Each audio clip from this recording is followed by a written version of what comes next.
Hallelujah, hallelujah, hallelujah. कैसे हैं आप लोग? अच्छा अच्छा, थैंक यू लॉर्ड, धन्यवाद।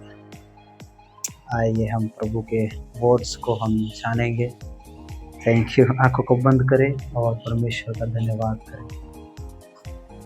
थैंक यू फादर, धन्यवाद हमारे जीवित परमेश्वर, हम आपका धन्यवाद करते हैं प्रभु जी। हाँ मेरे पिता, जो भी वर्ड आपने दिया है वो स्वर्गीय वर्ड जो आपने हम पर प्रकट किया है वो पूरे कलीसिया के ऊपर प्रकट करना, सच्चाई और आत्मा के द्वारा ये समझ पाए, उसमें चलने वाले बने यीशु मसीह के नाम में। इस जगह को तेरे लहू में कवर करता हूँ अरे पिता, एक एक लोगों से तू आज बातें कर, इनके होठों को, इनके कानों को तू खत्म कर परमेश्वर, इनके हृदय को शुद्ध और पवित्र कर परमेश्वर, इनके आत्मा को तैयार कर परमेश्वर। तेरा धन्यवाद करते मेरे परमेश्वर, हमने मांगा आपने दिया इसके लिए, यीशु मसीह नासरी के नाम से मांगते, आमेन आमेन आमेन आमेन। Hallelujah hallelujah. सो परमेश्वर का बहुत धन्यवाद हो। सुबह में हम थोड़ी लेट सोए, 5:30 बजे के आसपास में, और मुझे नींद भी पूरी नहीं हुई थी। और सुबह सुबह जब हम वहाँ मीटिंग में गए तो मालूम पड़ा कि पावर नहीं है, 10 माला चढ़ के जाना पड़ा। और जब हम 6 से 7 तक चढ़े तो ऐसा लग रहा है कि पैर क्लोज हो गया, अब ऊपर नहीं जाएगा। हालेलुया।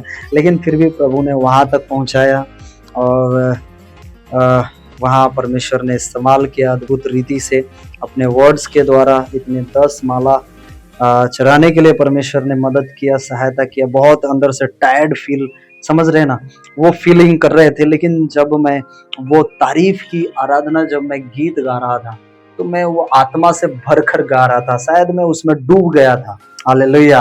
और वो लय, वो सामर्थ, वो आत्मा से मैं वो गा रहा था। इसलिए जब भी आप आराधना करते हो, जब भी आप वर्शिप करते हो, तो आत्मा से गाओ, सारी बातों को भूल जाओ। आप क्या टायर्ड है, आप कब सोए नहीं है, नींद आ रही है, क्या है। मुश्किल से मैं 3 घंटे ऐसे सोया होऊंगा।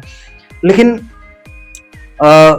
जब आप परमेश्वर की उपस्थिति में आते हैं तो ये सारी थकावटें, बाइबल क्या कहती है कि तुम उकाब की नाई के समान क्या करोगे, उड़ोगे। हालेलुया। तुम थकोगे नहीं, तुम बलवंत हो जाओगे। आमीन। तुम थकोगे नहीं, तुम क्या होगे, बलवंत हो जाओगे। और जब ये अथॉरिटी आपके जीवन में काम करती है, जब ये अथॉरिटी आपके जीवन में काम करती है, तो ये सेम अथॉरिटी जब आपके ऊपर ये अप्लाई होती है तो आपके जीवन में परमेश्वर अपने वर्ड्स, अपने शब्द के द्वारा अद्भुत रीति से काम करता है। हालेलुया।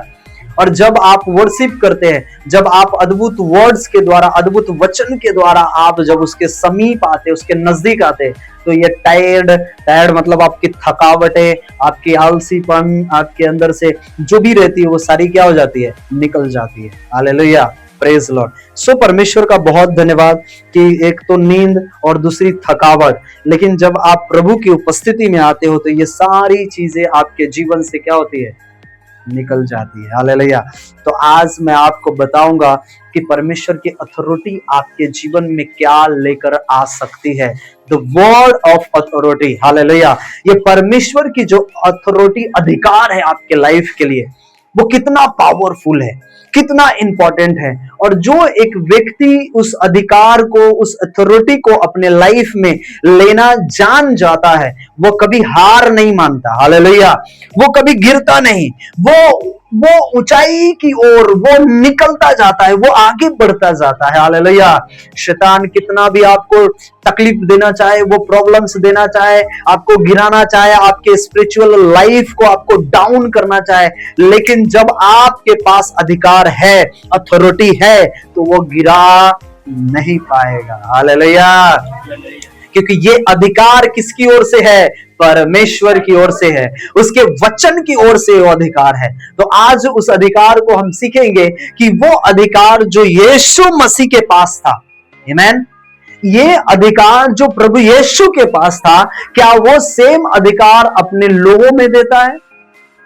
कि आप वही चीजों में, वही चिंताओं, वही परेशान, वही फ्रस्ट्रेशन में आज भी पड़े और उस अधिकार को अपने लाइफ में क्या कर नहीं पा रहे हो, आप रिवील नहीं कर पा रहे हो, आप उस अधिकार को अपने लाइफ में बोल नहीं पा रहे हो, आप अधिकार को अपने लाइफ में समझ नहीं पा रहे हो कि जो मुझे अधिकार दिया है वो कितना इंपॉर्टेंस अधिकार है। हालेलुया।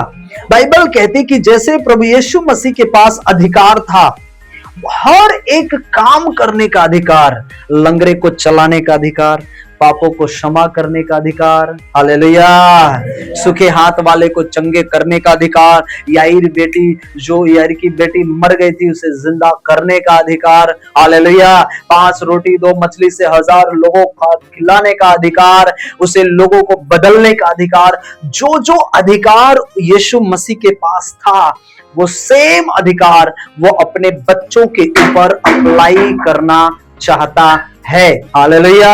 और वो अधिकार वो वर्ड्स के द्वारा, वो वचन के द्वारा वो आपको भी दिया है परमेश्वर ने। जिस प्रकार बाइबल कहती कि यीशु मसीह के पास वो अधिकार था, जो परमेश्वर ने, यीशु मसीह ने वो अधिकार के द्वारा बातें की, लोगों से बातें किया और उन्होंने जो काम किया आज हम उसे जानने की जरूरत है। बाइबल कहती है मत्ती 7 और उसके 29 में बहुत सुंदर यहाँ वाक्य हुआ था।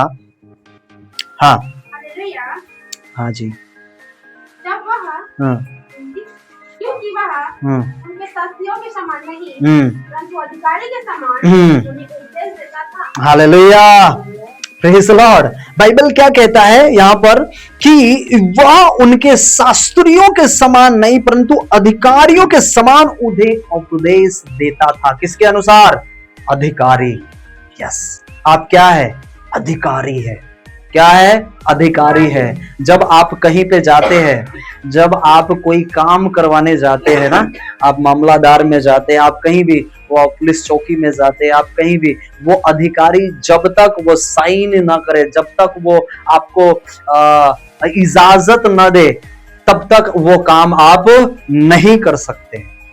वो अधिकार जो यीशु मसीह के पास था, वो अधिकार से उन्होंने क्या किया? बोला। शास्त्रियों के समान नहीं, उन सिर्फ धर्म गुरुओं के समान नहीं कि तुम सिर्फ वही व्यवस्था, वही विधियों के समान तुम अपने जीवन को बिताओ, जब तुम बीमार हो तो जाओ तुम धर्म गुरु के पास, उन शास्त्रियों के पास जाओ, तुम उसके पैर को परो, तुम कहो मेरे लिए दुआ करो, आओ, वो आपके लिए दुआ करेगा, आपके लिए प्रार्थना करेगा, फिर आपको बुलाएगा, तू ऐसा करना, तू ऐसा करना, ये नियम ठहराएगा। पता है आपको, उस समय नियम हुआ करता था और उस समय एक अधिकारी के रूप में लोग काम करते थे, जैसे फरीसी हो गए, जो यहूदी लोग जो अपने आपको धर्म गुरु के रूप में मानते थे, वो लोगों को यह नहीं सिखाते थे कि जो परमेश्वर ने तुम्हें अधिकार दिया है, अगर तुम भी वो करोगे तो तुम्हारे जीवन में वो हो सकता है। लेकिन वो सिर्फ यही बताते थे कि जैसा मैं कहता हूं वैसा ही तुम करोगे तब तुम परमेश्वर को पा सकते हो, तब तुम उद्धार पा सकते हो, तब तुम चंगाई को पा सकते हो। हालेलुया। उसमें और इन समयों में बहुत, यीशु मसीह के आने से पहले और यीशु मसीह के आने के बाद भी, जब यीशु मसीह उस पृथ्वी पर उस समय में थे, तब तक वो काम को क्या करता रहा? लोगों ने, वो लोगों में बढ़ाता रहा इसी तरीके से। हालेलुया। लोगों को, जब मैं थोड़ा सा आपको बताना चाहता हूं, जब ये बाइबल हिंदी में और भी भाषाओं में नहीं था, जब वो भाषा इब्रानी भाषा में जब लोग था, तो वहां के जो अधिकारी थे, जो फरीसी थे, जो धर्म गुरु अपने आप को मानते थे, वो नहीं चाहते थे कि ये जो भाषा है, ये जो वर्ड्स है, वो लोगों में चेंजेस होके लोगों के पास पहुंचे। समझ रहे? लोगों के पास पहुंचे, वो नहीं चाहते थे। वो सिर्फ यही चाहते थे कि मैं जैसा पढ़कर बताऊं वो सुने और वो घर पे जाए, जैसा मैं कहूं सिर्फ वो वैसा ही करे। आज भी अदर जगह पे हो रहा है कि नहीं हो रहा है? जैसे लोग बताते हैं, जैसे धर्म गुरु उसके बताते हैं, वैसे ही लोग करते कि नहीं करते? लेकिन जब आप प्रभु के पास आए हो, आपके पास क्या है? ये कलाम है। हालेलुया। किसका? अधिकार का। अब आप सत्य को क्या कर गए हो, जान गए हो। अगर कोई आपको मूर्ख बनाना चाहे, आपको कोई अपने अंडर में रखना चाहे, तो आप उस अंडर में नहीं हो सकते। क्यों? क्योंकि ये वचन आपके पास आ गया है। उस समय लोग जो है, उस समय जो वो अधिकारी जो थे, वहां का जो क्या बोलते हैं उसको, राजा जो था वहां का, वो पब्लिश नहीं होने दे रहा था, वो छपने नहीं दे रहा था कि ये भाषा में अगर ये छपेगा तो लोग जान जाएंगे सच्चाई को, फिर वो मेरे पास नहीं आएंगे। अगर मेरे पास नहीं आएंगे तो फिर मेरा जो इनकम है, पैसे कमाना है, वो क्या हो जाएगा, बंद हो जाएगा। हालेलुया। लेकिन उन समय में एक व्यक्ति था, उन्होंने बहुत चोरी छुपे उन्होंने क्या किया, उस बाइबल को अदर भाषा में परिवर्तन किया, अदर भाषा में छापा, फिर लोगों तक पहुंचाया। फिर वहां के सरकार ने वो अथॉरिटी दी कि हाँ, ये बाइबल जो है ये भाषा में क्या होना चाहिए, छपना चाहिए और लोगों के पास ये पहुंचना चाहिए। तब धीरे धीरे लोगों के पास ये बाइबल्स आने लगा और सत्य लोगों के अंदर वो प्रकट होने लगा, वो जानने लगा। हालेलुया।